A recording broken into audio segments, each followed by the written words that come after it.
नमस्कार, मी सुमित शंकर सावंत आणि तुम्ही पाहताय TV9 मराठी। या बातमीपत्रात बऱ्याच महत्त्वाच्या बातम्या बघायच्या। सुरुवातीला एक महत्त्वाची बातमी आपण बघूयात।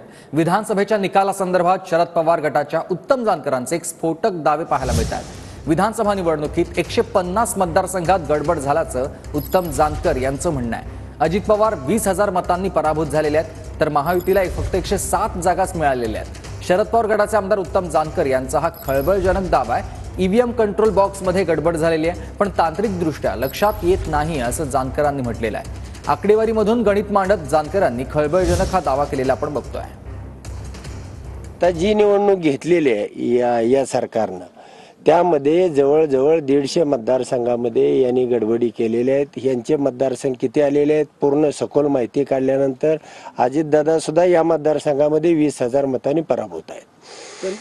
जवळजवळ अजितदादांनी त्यामध्ये 1,80,000 जी मतं पडलेली आहेत त्यापैकी 1/3 म्हणजे 2:1 असं प्रपोर्शन इथं सुद्धा लावलेलं होतं।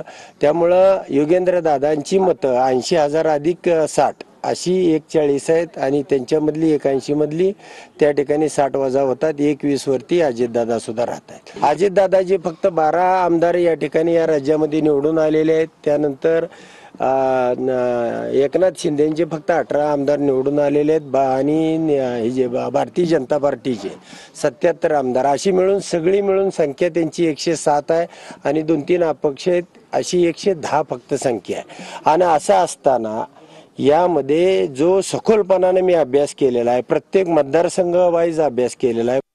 जयकुमार गोरेच्या बाबतीमध्ये सुद्धा 1:5 असं प्रपोर्शन त्या ठिकाणी लावण्यात आलं।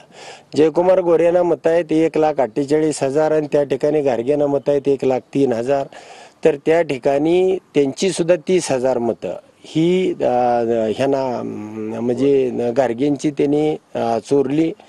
त्यामुळे ती जर वजा केली त्यामधून तर गारगे 1,33,000 वरती येतात आणि जयकुमार गोरे 1,21,000 वरती येतात। म्हणजे 10,000 मतांनी तिथं सुद्धा 13,000 मतांनी हे झालेलं आहे। आणि प्रत्येक मतदारसंघ वाईज मी काढलेला आहे, काही एकही मतदारसंघ मी त्यामध्ये तांत्रिकदृष्ट्या सगळ्या अंगानं त्याचा अभ्यास